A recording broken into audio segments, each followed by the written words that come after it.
السلام علیکم دوستو۔ رزق میں تنگی لانے والے کام: کمرے کے اندر مکڑی کے جالے کو نہ اتارنا، بچے ہوئے کھانے کو گندی نالی میں ضائع کرنا، جس گھر میں پرندوں کے لیے کھانا نہ رکھا جائے، میلے کپڑے سے کھانے کے برتن صاف کرنا، گھر میں کبوتر کو قید کر کے رکھنا، گھر میں طوطے کو قید کر کے رکھنا، گھر کے اندر صفائی کا نہ ہونا، گھر میں آئی بلی کو پتھر مارنا، گھر میں آئے مہمان سے برا سلوک کرنا، گھر میں اونچی آواز سے بولنے والی عورت، گھر میں عورت کا پردہ نہ کرنا، جس گھر میں والدین کی نافرمانی ہوتی ہو، گھر کے دروازے پر آئے فقیر کو کچھ نہ دینا، گھر میں بے حیائی پھیلانا، تنگ لباس پہننے والی عورت کا گھر میں ہونا، بدکار عورت کا گھر میں ہونا رزق کی تنگی ہے،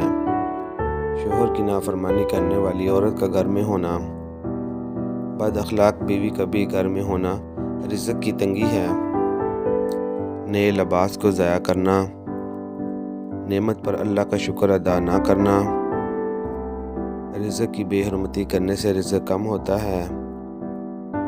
پرندوں پر ظلم کرنا اور جانوروں کو مارنا، غریب کا حق کھا جانا، یتیم کے ساتھ برا سلوک کرنا، بیماری کی حالت میں اللہ سے دعا نہ کرنا،